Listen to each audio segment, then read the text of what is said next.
and welcome back to my channel. In today's video we're going to do my January wrap up. I know this video is kind of late because it's almost the end of February, however I read 25 books in January, so let's just get started. The first book I read this year was My Sister the Serial Killer. This book is about a woman who, after helping her sister clean up her accidental dead boyfriend, she comes to the conclusion that her sister is actually in fact a serial killer. And she still feels the need to protect her, and this is just kind of their story. The chapters are very short and kind of vignette style, kind of a little, but it kind of feels like a little bit like poetry. I ended up giving this book 4 stars. I really enjoyed the story, however I felt like it could have been a little bit longer and the ending was a little more open-ended than I was expecting it to be. The next book I read was Intercepted by Alexa Martin. This book follows our protagonist, who is the girlfriend of a NFL player, but she's been his girlfriend so long that she's basically part of the wives club, even though she is not a wife. And then one day she finds out that he is cheating on her and she leaves him. The team gets a new quarterback, a guy who she previously had a one-night stand with, and tensions arise. I really enjoyed this book. I ended up giving it 3 stars. My biggest issue was there were a lot of hashtags throughout the book, so she would say something and it would say hashtag this or hashtag that, and it really brought me out of the story when I was reading it, but it was really enjoyable overall. I read Mary's Monster by Lita Judge. This is a graphic novel, poetry, nonfiction about Mary Shelley's life told through the perspective of Frankenstein's monster.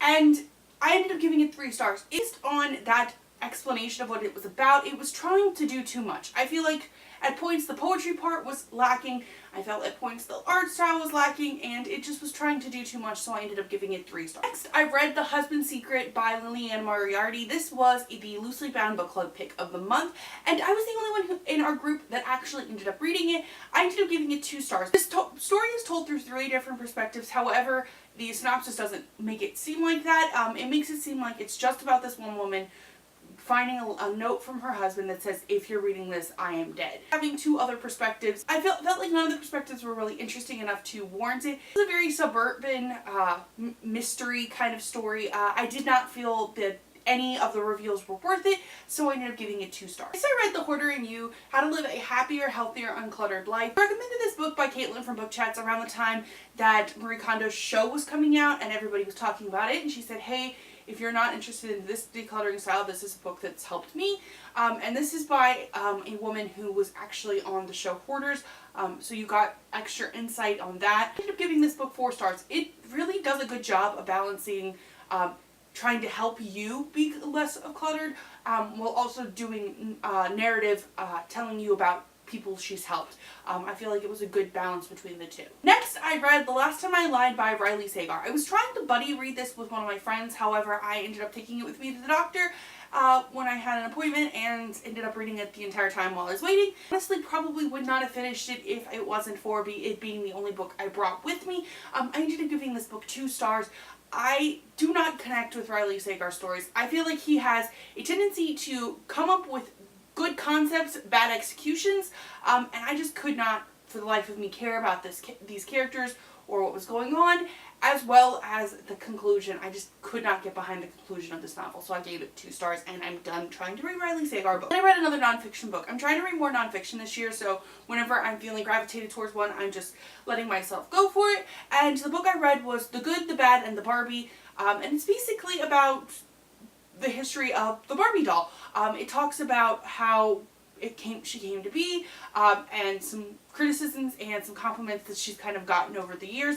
I ended up giving this book 3 stars. I feel like it was too short for what it was trying to do. I feel like it was trying to do too much. Parts that were like the history of the Barbie doll, and then we skimmed over the end of Mattel and her creator's stickier past, and we would talk about one controversy and then talk about like a positive, and then we talk about a controversy and then we talk about a positive, but they don't really interconnect, and the controversies did not get a lot of like validity to them, even though they were valid controversies at some points. So I ended up giving this one 3 stars. So I'm going to talk about a chunk of books all together. I didn't exactly read these all in the same order. However, I read all of these in the same month and they're from the same series. I read the entirety of the Jane Jameson series this month by Molly Harper. These books are Nice Girls Don't Have Fangs. I gave that one 4 stars. Nice Girls Don't Date Dead Men. I gave that one 4 stars as well. Girls Don't Live Forever, which I also gave 4 stars. The finale, Nice Girls Don't Bite Their Neighbors, which I gave 5 stars. Look at the series follows Jane Jameson, a children's librarian who gets fired and gets mistaken for a deer and dies and becomes a vampire. That happens in the first chapter of the book. The series is just her being a vampire and vampire adventures and whatnot. The book in the series had an A plot and a B plot, and they were both really fun, and sometimes I preferred one plot point over the other, but they were really enjoyable. Each of these books start with Nice Girls Don't. This is not like other girls series. She doesn't get along with her family, but she does have a wonderful found family that does include women in it, and it's got a great found family friendships, and it also has, you know, a bit of paranormal romance and as well as a bit of mystery, and it was a really good series, and now I'm addicted to Molly Harper books. I read Death Prefers Blondes by Caleb Roerick. I received an e-copy of this through NetGalley in exchange for an honest review. It was pitched as Ocean's 8 meets RuPaul's Drag Race. I'm giving this book 3 stars. It is very funny and I really enjoyed the heist kind of elements. However, it is a bit long, so the book does suffer a tiny bit because of it, so I ended up giving it 3 stars. I read White Cat by Holly Black, which is the first book in the Curse Workers series. This series is basically mob curse workers, which is really interesting concept. I'm giving this book 4 stars. It's been a really long time since I read it, and I've read a lot of things in between, but I did feel that it was a bit predictable, so I only ended up giving it 4 stars. Looking back, it was really predictable, but it's got the nice Holly Black writing that I really like, so I ended up giving it 4 stars. I read The Rise and the Fall of the Dinosaurs, A New History of the Lost World. This was the Goodreads Choice winner for science, and I don't read very many science books, so I figured I would check this one out.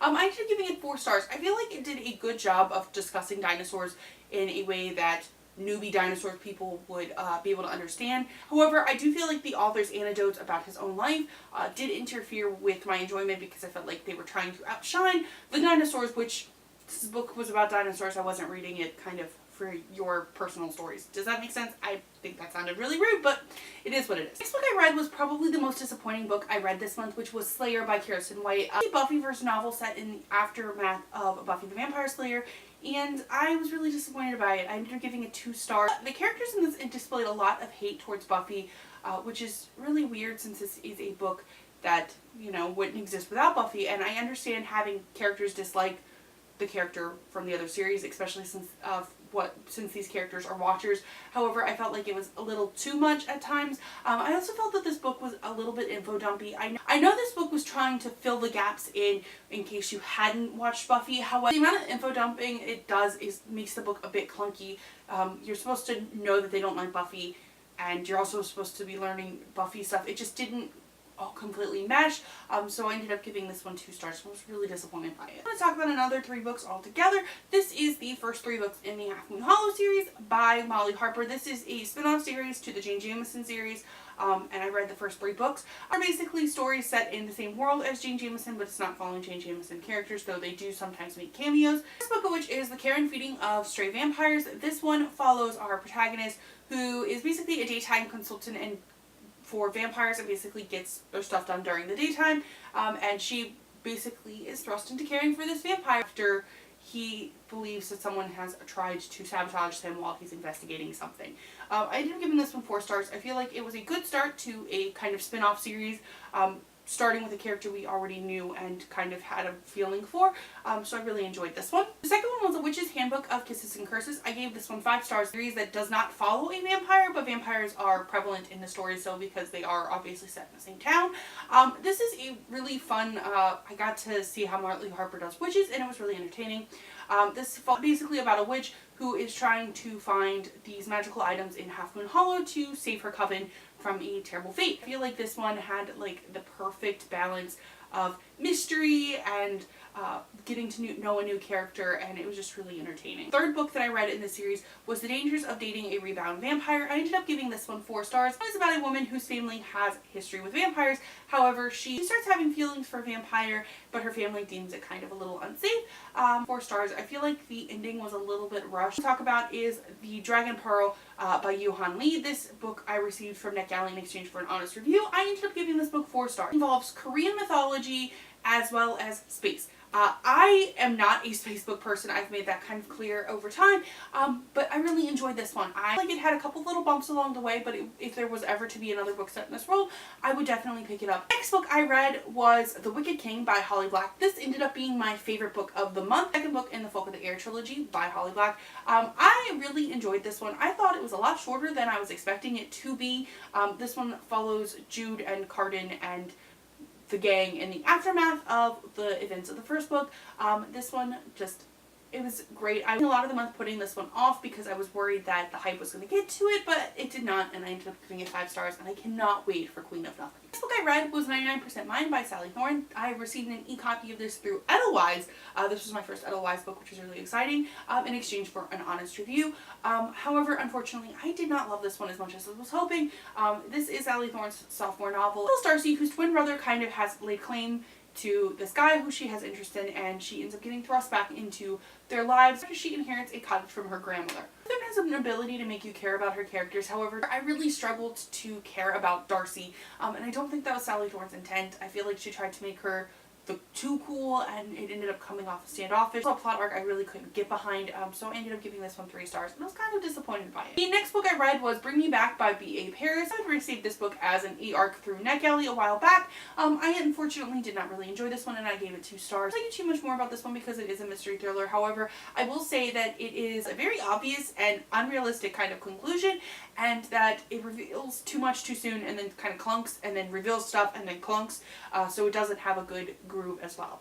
So I ended up giving this one 2 stars, and I was really disappointed. What I want to talk to you about is The Boneless Mercies by April Genevieve Folk. This I received an e-arc of through NetGalley. I ended up giving it 2 stars. Basically supposed to be a female Beowulf retelling. However, I think it's a really loose interpretation of Beowulf. I also don't think that April Genevieve Folk's writing style is for me. I haven't liked either of the 2 books that I've read from her, and I also feel like this one is too short for what it's trying to accomplish. And this is a standalone, so it's not like it's going to have a chance to expand, so I ended up giving this book 2 stars. I read The Silent Girls by Dylan Young. This I also received from NetGalley in exchange for an honest review, and I ended up giving this one 3 stars. It's a very standard police procedural thriller, if you are into that, and the protagonist is someone you can definitely root for. However, I definitely feel like it's a little predictable, but it's also the first book in the series, so maybe the later books will not be as predictable. The last book I want to talk to you about today is How to Date Your Dragon, which is the first book in the Mystic Bayou series by Molly Harper. The protagonist is an anthropologist who is basically going to this town to figure out how supernatural and human creatures coexist in case supernatural creatures get found out. And the second protagonist is the sheriff of the town, who is a dragon. I was a little hesitant about this one because it's set in a different world than the series that I have already read by her. However, I fell straight away for all of the characters. I can't wait to get to the sequel. The plot in this story is a mystery, yet again, and I felt it was a little predictable, but it was really enjoyable, so I ended up giving this one 4 stars. Everything I read in January. It's strange that I only had 1 physical copy. What about you? I know it was a while ago, but what did you read in January? Let me know in the comments down below. If you like what you saw here today, be sure to like and subscribe. Thank you all so much for watching, and have a nice day!